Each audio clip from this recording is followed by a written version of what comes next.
from the campus of the University of Nebraska at Omaha. Consider This, a program of issues and information behind today's news. Here's where we are as the midterm vote count drags on. The House is still in play, leaning Republican, just barely. Democrats likely held the Senate. If they win the December runoff between Senator Raphael Warnock and Herschel Walker in Georgia, they'll actually pick up a seat. Democrats were supposed to lose big. We're going to see not just a red wave, but a red tsunami. So what happened to the red wave? Democrats had a strong night, and we lost fewer seats in the House of Representatives than any Democratic president's first midterm election in the last 40 years.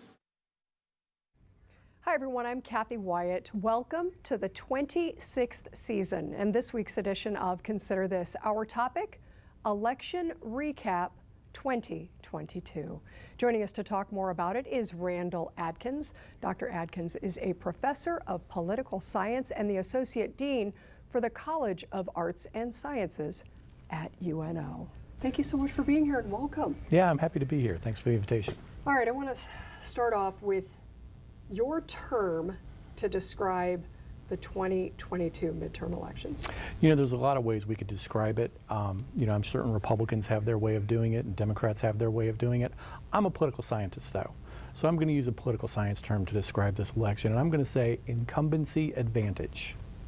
Okay, and talk a little bit more about that.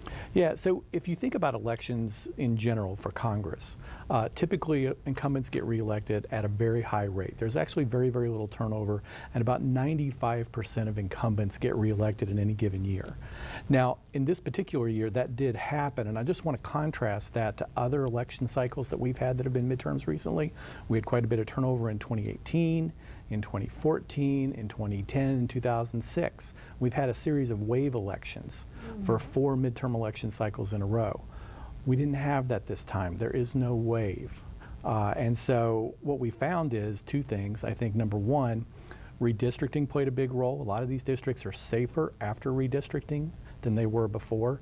And number 2, candidate quality matters. Okay, let's take a look at a graphic here. It's actually a map. The Democrats keep the Senate. Randy, take a look at this and tell us what's important to note here. I think the thing to keep in mind is, first of all, there's 35 seats up for re-election this year, but only a handful of these are really competitive. In fact, I would say only 3 of them were really competitive to begin with, and that would be the seat in Nevada, the seat in Georgia, and the seat in Pennsylvania. In Nevada, you've got a Democratic incumbent that was always poised to have a very difficult time because it's now a battleground state. In Georgia, we've got a Democratic incumbent there who we knew was going to have a difficult time because he's only been in office for 2 years. And that's a state that's now trending Democrat, but it's not quite there yet. And then in Pennsylvania, we knew that there was an opportunity there for a Democratic takeaway. There were 3 other seats where there could have been a pickup, Wisconsin, Arizona, and North Carolina, but the incumbents party won in all 3 of those. I want to ask you in this particular election, what role the independent voters played? The independent voters seem to play a pretty big role. You know, obviously, Democrats are going to vote for Democrats and Republicans are going to vote for Republicans. But what we found in looking at the exit surveys is the independent voters played a big role in especially some of those competitive states. So when we look at Arizona, when we look at Nevada, when we look at Georgia, it's the independent voters that are really playing that big role. Okay, thank you. I'm going to look at the House majority now. That's still not decided. We're going to put up another graphic for our viewers. As you talk to us about this clear disappointment for the Republicans, even though it's not been decided, how do you see this all shaking out? You know, I think what I would say is in the end, Republicans are going to probably pick up they're going to net about 10 seats. You know, the Republicans are going to actually pick up more seats than that, but the Democrats also have a few pickups too. So the Republicans are going to net about 10 seats. That's going to put them with a majority of about 220 plus or minus 1 or 2. Which, you know, as everybody knows, you need 218 at a minimum to control the House of Representatives. And so the Democrats are going to have, the Republicans are going to have control just barely. To put that in context, The current Democratic Congress that's on its way out has 220 seats. So what I see happening with the House of Representatives over the next 2 years is this continued, very highly polarized environment where you're going to find the party, or the members of the party, are going to stick together on almost everything because they have to stick together. The party leaders are not going to let them go off and vote with their constituents very often. They're going to vote the party line. Okay, thank you. And I want to remind our viewers we are recording this program on November 15th. So if you're watching and you think those aren't the right numbers, that was the day of this particular recording. Exactly. So thank you very much, Randy. Yeah. So midterm elections, typically about the incumbent president. Not necessarily so here. I mean, Joe Biden, yes, but Donald Trump also played into this, right? Yeah. Let me, I think you're absolutely right in saying that midterm elections are usually about the performance of the president or the performance of the president's party, and the president's party is often linked to that. Let me just mention a couple of numbers here. So our exit polls that we saw in the House vote, those voters who participated in the exit polls, 44% of them felt that Donald Trump was a factor. We've never really surveyed on this question before. It's sort of a new thing, but we've never had a president who tried to stay part of the national discussion like Donald Trump has. Of that 44%, 16% of voters cast their House vote in support of President Donald Trump, but 28% cast their House vote in opposition to President Donald Trump. So he's clearly still playing a role in this election. What's going to happen here? Do you think he's going to run again? And Yeah. if that happens, what can we expect? Well, I guess we're going to find out tonight something. I'm not really sure what we're going to find out. You know, nobody has won the presidency after losing it and having held it since Grover Cleveland back in 1892. So he won it in 1884. He lost it to Benjamin Harrison in 1888, and he came back and won it in 1892. The interesting thing about that 1888 election is that Benjamin Harrison ended up winning the Electoral College, but Grover Cleveland won the popular vote.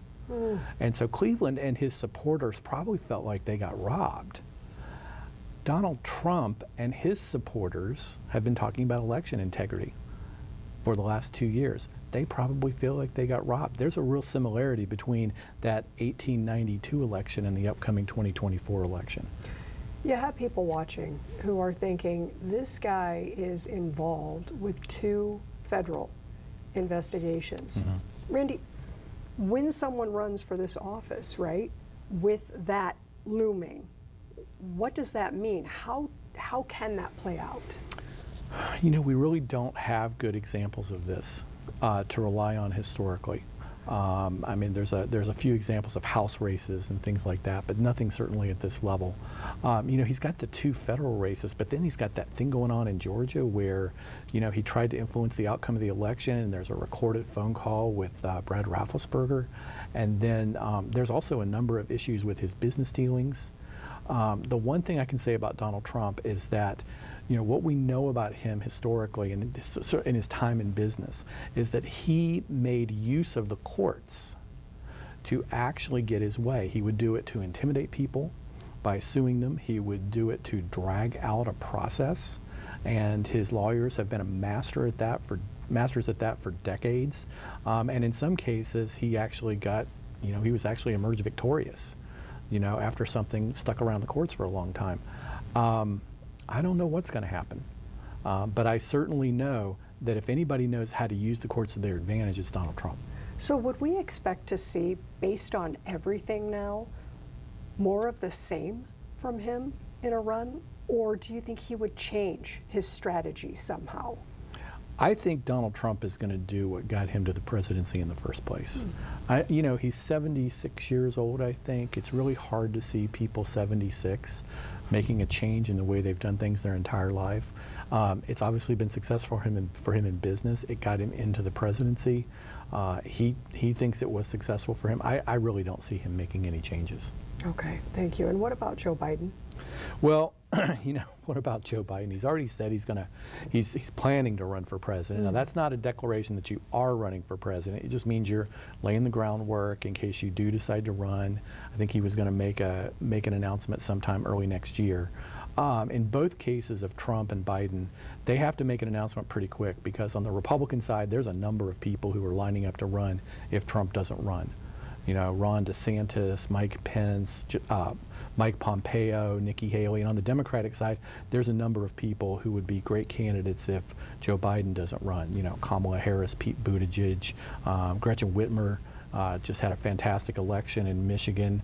So Amy Klobuchar from Minnesota. There's just a number of people who are ready to run if one of these two doesn't. And you're talking time frame here. What can we expect? You said they need to do this sooner rather than later. Yeah, I mean, the first thing they have to do is start raising funds. The second thing they have to do is build a campaign organization. And the third thing they've got to do is start traveling to Iowa and New Hampshire and other states to talk to those voters there and start honing a message.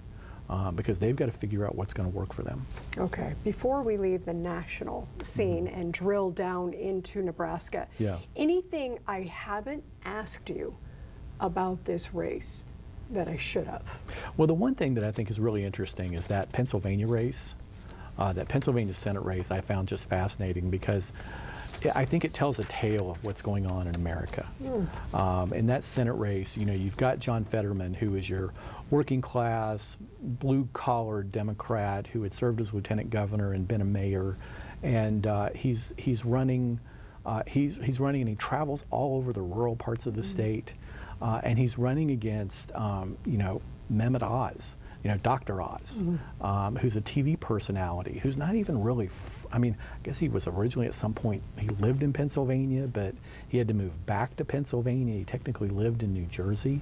But let me just cite a couple things about what we saw in that.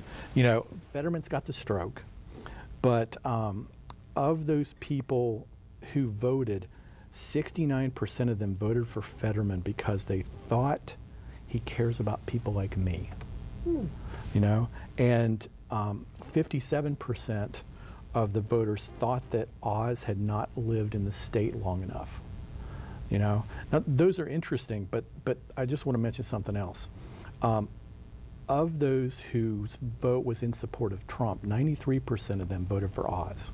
Okay, but the voters who had an unfavorable view of Trump, that was 58% of voters in Pennsylvania. 82% of them voted for Fetterman. So Trump's still playing a big role in this election, even in states where, you know, the Democrats were able to flip. Interesting. Yeah. Okay, thank you for that. I do want to drill down to Nebraska now, and I want to start, of course, with the governor's race. So we're going to put up a photo of the two folks who ran here. I don't know that it's any big surprise for anybody across the state that Pillen pulled this off. But I want to look at the numbers, and I want you to give us the story behind these numbers, Randy, if you would, in terms of the outcome here. Yeah, the story is the same for the situation that Democrats faced in most other statewide offices, at least since Ben Nelson was reelected in 2006. You know, Democrats tend to win Douglas and Lancaster counties, and Blood did that by 5% of the vote. But then you know, Pillen ends up winning the other 91 counties with 60, 70, 80, 90% of the vote. So, I mean, so he's racking up these small wins in these other counties, but they're big wins. And so he's racking up his vote totals in Greater Nebraska. And so what I would say is Greater Nebraska really was the important part of this election. And he really didn't make a lot of public appearances. In fact, he didn't debate. He opted out of that. What do you make of that? It kind of makes me think, how are people voting? You know, based on what kind of information? What do you think? Well, I think people are voting in this case based on party and based on issue positions. So they know the party they trust, and they know the issue positions that are important to them. So, but I think the thing we have to keep in mind is that in order for Democrats to break through, they're going to have to be able to win in Greater Nebraska. And in the absence of winning in Greater Nebraska, they're never going to rack up the numbers they need to win in Douglas and Lancaster counties. Jim Pillen knew that. Jim Pillen's campaign manager knows that. And so when they sat down and made a calculation about whether or not to debate or whether or not to spend a lot of money on TV ads, they realized they didn't need to. Okay, so what would the Democrats have to do? The Democrats have to probably nominate candidates who are moderate, okay, number one. Number two, they've got a campaign in Greater Nebraska. But I think the most important thing for the Democrats in the state to do is they've got to build up that statewide farm team. You know, the farm teams look good. I mean, the teams look good in Douglas and Lancaster counties. There's lots of Democrats winning city elections and county elections. But the Democrats aren't even putting people up in some of the statewide races. And so that's where they have to go next if they want to be successful. They've got to build that farm team because, you know, it might be possible it might not be possible to win the governor's race, but it might be possible to win Secretary of State, State Treasurer, State Auditor, or something like that. Okay. I want to switch gears and talk about Ben Sasse. Yeah. Of course, he declared his resignation weeks ago from the U.S. Senate. With Pillen at the helm, what happens to that seat? Yeah, so as everybody knows, Ben Sasse is going to be the next president of the University of Florida. And so he's going to make his resignation official in January, which will be after Pillen takes office. So Pillen will have the opportunity to appoint the next senator from Nebraska to fill that seat, and that person will sit in that seat until 2024 when it's up for re-election. You know, if Pillen's smart, he's talking to a number of people around the state to get advice from them. He's talking to a number of possibilities. He's got a short list. He's developing pros and cons. But in the end, I suspect that short list probably has one name on it. So what about Pete Ricketts and his future in the world of politics? Is Yeah. that who you were That's where thinking? I'm going. Yeah, I think yeah, that's, I I think figured you that's were. where Yeah, everybody yeah. else is Yeah, going to. yeah, right. I think there's an expectation that Governor Ricketts would be interested in that seat. Clearly, he ran for it in 2006. We all remember that he beat Don Stenberg in the primary and then didn't do so well against Senator Nelson when he ran against him, but he was running against an incumbent who'd also been a former governor. So it's certainly understandable. Ricketts came back and you know, did his due diligence within the state, within the Republican Party, and built bridges to the Republican Party and became very well known. Ran for governor in 2014, got reelected in 2018 very easily. He's been a very solid conservative for the Republicans. And while he's done all this, he's also sprinkled a good bit of campaign finance money around the state to help other Republicans get elected and promote conservative causes. So anyway, he's in a very good position to be a long-term U.S. Senator if he wants to be. And just to give you an example, Pete Ricketts is 58 years old. Chuck Grassley in Iowa just got reelected at 88. So we could conceivably be talking about Ricketts in 30 years. You know, I'm really glad you brought that up because I think that there were people, myself included, who were watching those ads and thinking, holy cow, I mean, you mentioned age a little bit earlier in this interview. We look at Joe Biden, for example. So how is that playing out? Are we going to expect to see older candidates who are staying in this for quite some, I mean, Grassley, for crying out loud, has been doing what he's been doing for quite some time. Good for him, Yeah. right? But what does that say then about the voters, for example, who are saying, yeah, we'd like to have him in again? You know, I think it goes back to what I talked about at the top of the show, which is the power of incumbency. You know, what we know about incumbents is we know their record. We know what they've done for us before. And often we're voting based on what they have done or what they haven't done. And if we're pleased with their performance, and they're paying attention to how to get reelected, they're paying attention to what their voters want. So if we're pleased with their performance, we're likely to vote them back in. And as long as they're in good health, you know, healthcare is getting better, people are living longer. You know, maybe 80 is the new 60. And so anyway, I think a lot of these folks may stay around a while. Okay, my only thought as you're saying that, though, is there's something to be said for the incumbency, obviously. Yeah. But we may be missing the boat on getting to know who those other folks are. Does that make sense, right? So we're so driven by what we know, what we expect. Well, Would it also, be fair to say that we're kind of maybe missing? I think what we're missing is we're missing the people who don't get in the race because the incumbent is staying in the race. You know, and so, you know, an incumbent, you know, nobody wants to run against an incumbent because 95% of them get reelected. So what you do is, if you're a smart politician, you're being strategic, you wait until the seat is open, or you run for a seat that is open. Okay, very good. All right, we're going to put up another graphic with Mm-hmm. a couple more photographs on it because I want to talk about this race as well.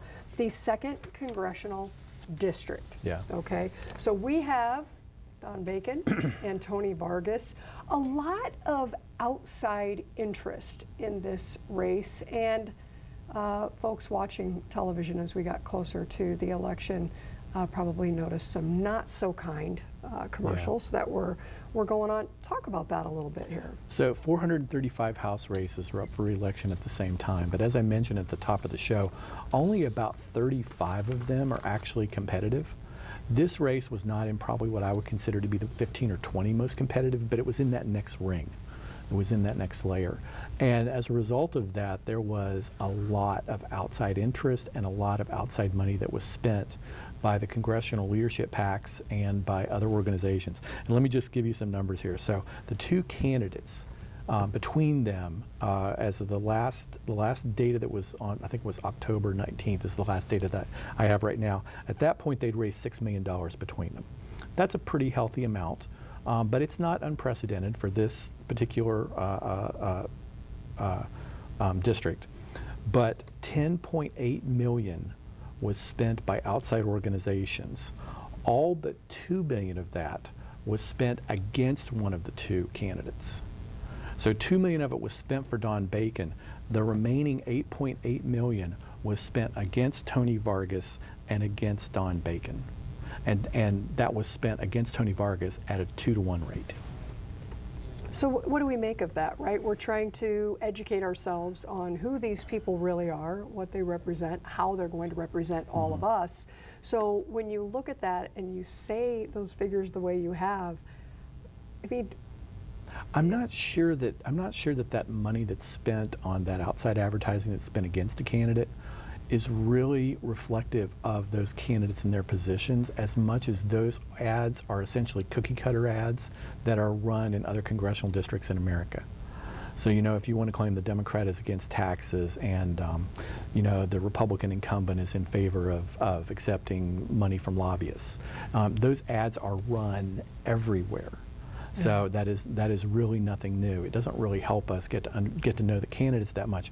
What it does is it drives up how the negative feelings that people have about politics, about the race, may get some people to stay home or may get some people to not even vote for that particular race. okay. You know, they might just leave that one blank on the ballot. So from where you sit with all of your knowledge and experience and expertise, what do you say to that? I say you better raise more money than the other guy.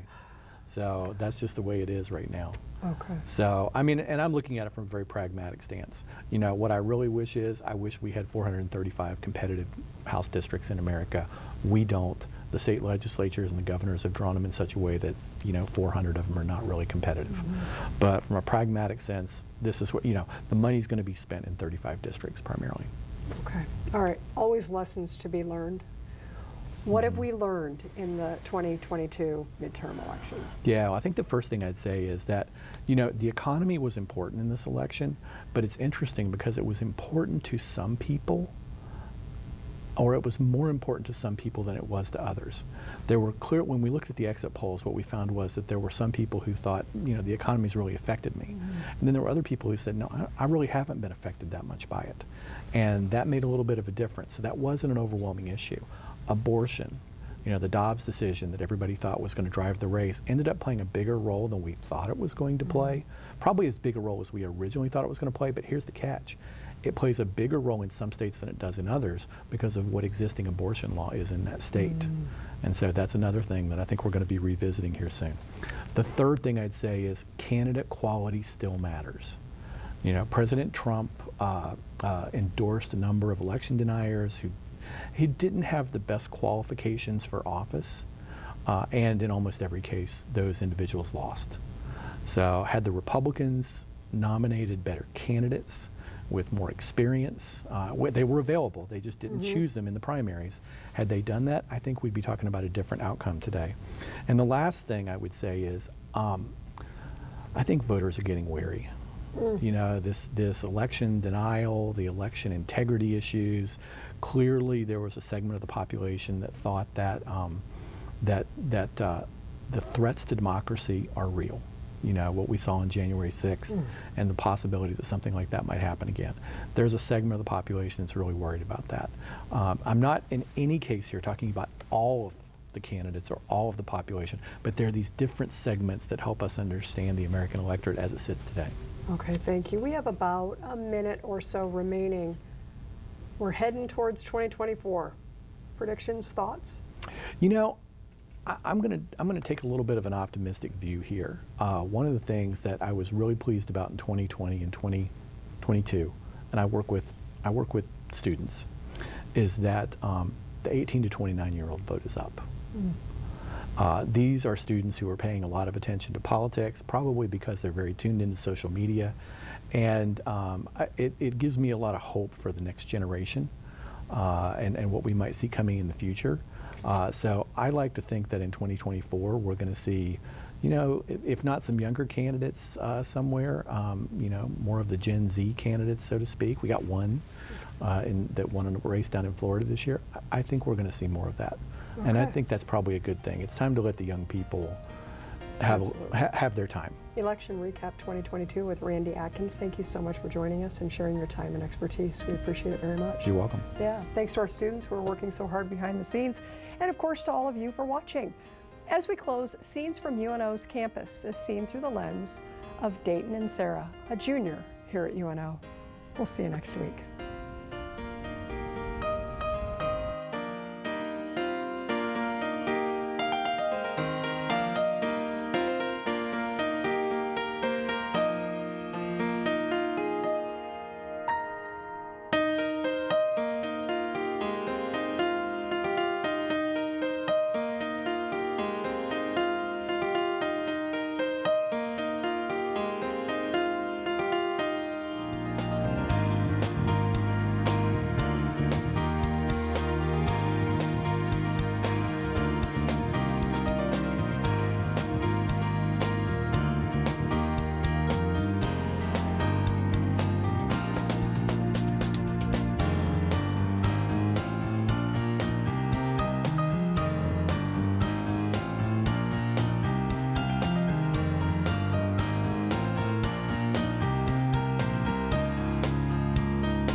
Consider This is an issues and information program produced by UNO Television. More information and program archives can be found at nebraskapublicmedia.org/considerthis. If you'd like to share your comments about this program, call UNO Television at 402-554-2516 during regular business hours, or send an email to cwyatt@unomaha.edu.